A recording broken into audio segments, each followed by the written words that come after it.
નમસ્કાર. શ્રી ગણેશાય નમઃ. શ્રી સરસ્વત્યૈ નમઃ. શ્રી ગુરુભ્યો નમઃ. શ્રી પુરુષોત્તમાય નમઃ. મિત્રો, આજના આ અંકમાં આપણે પુરુષોત્તમ મહાત્મ્યની કથાનો પ્રથમ અધ્યાય શુકદેવજીનું આગમન વાંચીશું.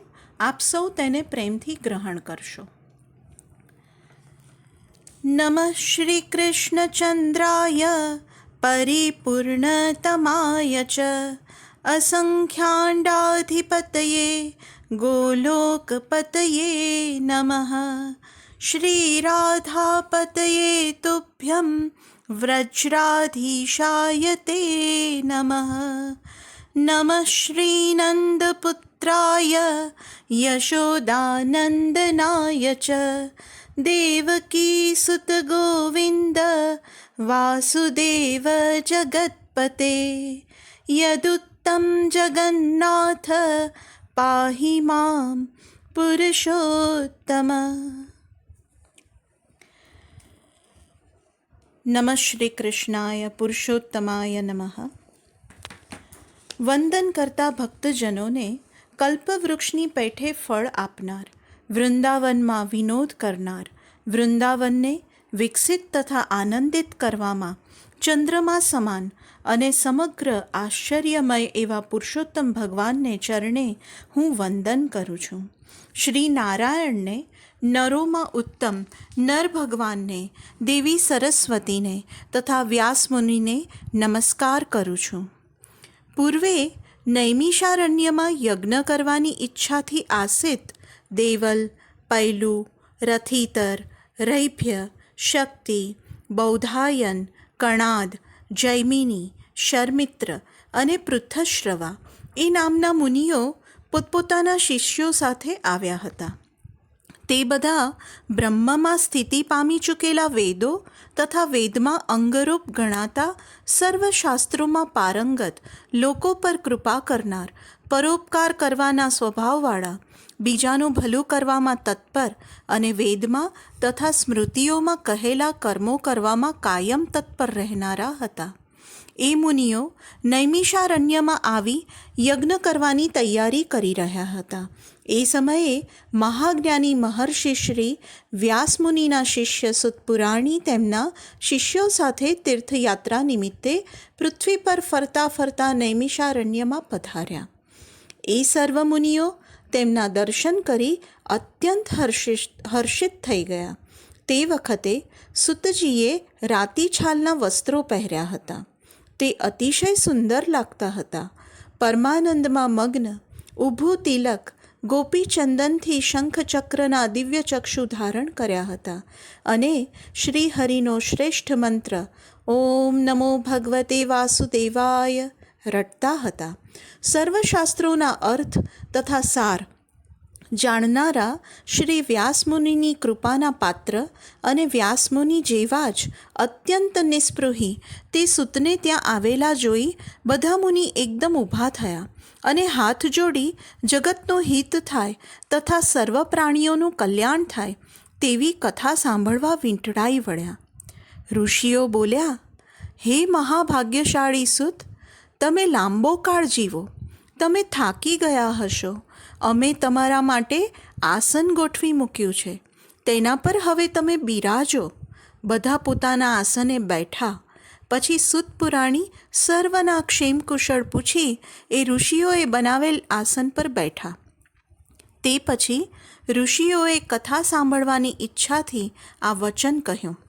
ઋષિઓ બોલ્યા, તમે એક જ ભાગ્યશાળી છો. તમે ગુરુની કૃપાથી વ્યાસમુનિના વચનોને જાણો છો. ડૂબતા મનુષ્યોને પાર પહોંચાડનાર અને તેમનું કલ્યાણ થાય તેવી પવિત્ર કથા અમને સંભળાવો. શૌનાદિક મહર્ષિઓએ કથા સાંભળવા આમ પૂછ્યું ત્યારે સુતપુરાણી બે હાથ જોડી બોલ્યા, હે મુનિ શ્રેષ્ઠો, તમે લોકહિતાર્થે સારી વાત પૂછી છે. આ ઉદ્દેશ્યથી જ હું તીર્થ ભ્રમણે નીકળ્યો છું. હું પુષ્કર તીર્થમાં ગયો હતો. પછી ધેનુમતી નદીમાં સ્નાન કરી ત્યાંથી સરસ્વતી નદીના કિનારે ગયો. ત્યાં 3 રાત્રિ રહ્યો. તાપી, નર્મદા વગેરે સ્થળોએ પણ ગયો. શ્રી નારાયણના દર્શન કરવા બદ્રિકાશ્રમ ગયો.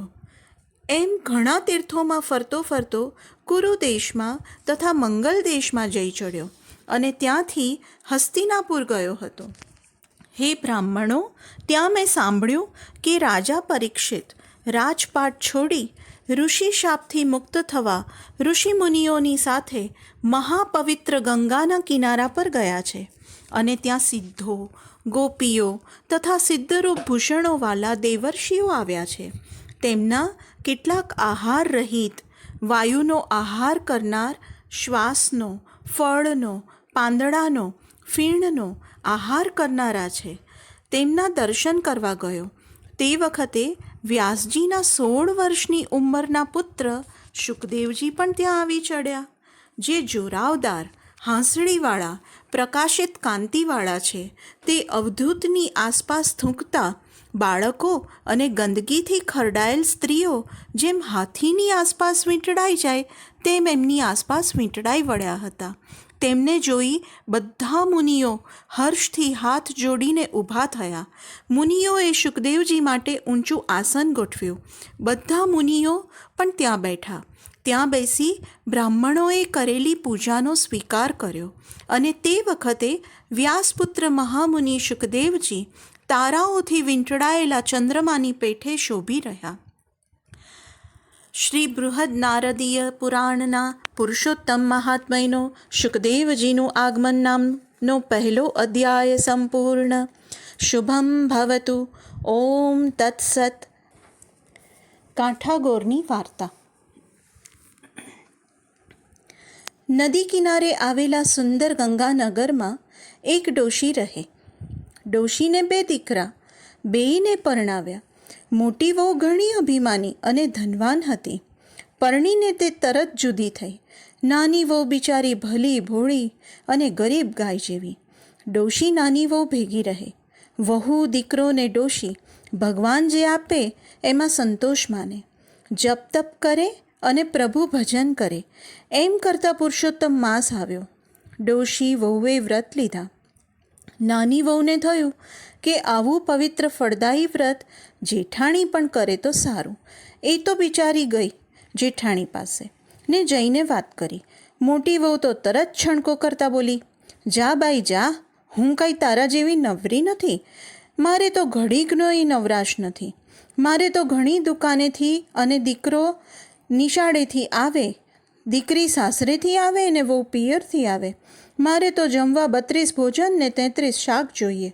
મારે તો કપાળે ટીકો ને કાંખમાં કીકો, ઝૂલું પારણું ને ઘમ્મર વલોણું, ખદખદતી ખીચડી ને સુવાવડી દીકરી.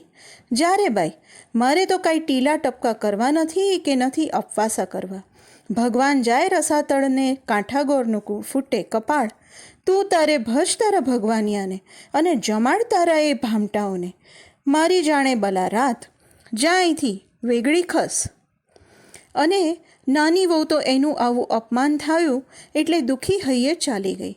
એણે તો પુરુષોત્તમ માસમાં ભગવાનના જપ તપ અને એકટાણા કરવા માંડ્યા અને ભાવથી પુરુષોત્તમ ભગવાનને ભજવા લાગી. રોજ બ્રાહ્મણને જમાડીને પછી જમતી. રાત્રે પ્રભુ ભજનમાં લીન થઈ જતી. આ વાતને થોડા દિવસ વીત્યા અને કાંઠાગોર જેઠાણી ઉપર કોપાયમાન થયા.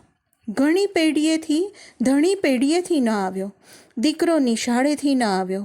દીકરી સાસરેથી ન આવીને વહુ પિયરમાં જ રહી અને ઢોર સીમમાં જ રહી ગયા. જેઠાણીના શોકનો તો પાર ન રહ્યો. એ તો રડતી રડતી ગઈ દેરાણી પાસે ને જઈને રોદણા રોવા માંડી. મારો દીકરો અને ધણી ખોવાઈ ગયા. મારી દીકરી સાસરેથી ન આવી. મારી વહુ પણ પિયરમાંથી પાછી ન આવી. મારી તો કિસ્મત ફૂટી. ત્યારે ડોશીએ એને સમજાવ્યો કે આ તો કાંઠાગોરનો કોપ છે. તે ભગવાન પુરુષોત્તમનું અપમાન કર્યું છે એટલે ભગવાન તારા ઉપર રૂઠ્યા છે. માટે પુરુષોત્તમ ભગવાનનું વ્રત પૂજન કર, ધર્મ ધ્યાન કર અને પ્રભુની ક્ષમા માંગ. સ્નાન કરીને કાંઠાગોરને રાજી કર. હવે જેઠાણીને અક્કલ આવી કે ભગવાન ભજ્યા નહીં અને કાંઠાગોરનું અપમાન કર્યું એટલે આ દાહડા આવ્યા. તેણે મનથી કાંઠાગોરની માફી માંગી અને વ્રત કરવાનો સંકલ્પ કર્યો. જેઠાણીએ તો લાલ ચુંદડી લીધી, જમણા હાથમાં કળશ થાળ લીધા, ધૂપ દીપ પુષ્પ લીધા અને અબેલ ગુલાલ લીધા, શ્રીફળ સોપારી લીધા અને કાંઠા ગોરનું ભાવથી પૂજન કર્યું. આંખના અશ્રુથી કાંઠા ગોરના ચરણ પખાડ્યા. આ જીવન વ્રત કરવાનો પવિત્ર સંકલ્પ કર્યો અને કાંઠા ગોરની માફી માંગતી બોલી, હે માતાજી, હું અજ્ઞાની છું, તમારા મહિમાને સમજી શકી નથી અને મેં તમારો અનાદર કર્યો, તેનું ફળ મને મળી ગયું છે. હે માં, હું તમારી માફી માંગુ છું, મને ક્ષમા કરો. કાંઠાગોરની કૃપાથી છેવટે સારાવાના થયા. પતિ પુત્ર પાછા ફર્યા, દીકરી સાસરેથી આવી, વહુ પણ પિયરમાંથી દોડી આવી અને ઢોર સીમમાંથી પાછા આવ્યા. જેઠાણી તો રાજીના રેડ થઈ ગઈ અને કાંઠાગોરનો આભાર માનવા લાગી. મનમાં પસ્તાવા લાગી અને જીવનભર હવે કાંઠાગોરનું વ્રત કરીશ તેમ મનોમન નક્કી કર્યું અને બ્રાહ્મણોને જમાડી વ્રતનું ઉજવણું કર્યું. જે કોઈ પૂજે કાંઠાગોરને, કૃપા પ્રભુની થાય, સુખ સમૃદ્ધિની છોડ ઉડે, વૈકુંઠ વાસે થાય. હે કાંઠાગોર, પશ્ચાતાપથી શુદ્ધ બનેલ જેઠાણી, દેરાણી અને સાસુને તમે જેવા ફળ્યા એવા શ્રદ્ધાથી તમારું વ્રત કરનાર સૌને ફળજો અને મારા આ અંકને સાંભળનાર પણ સૌને ફળજો. ધન્યવાદ.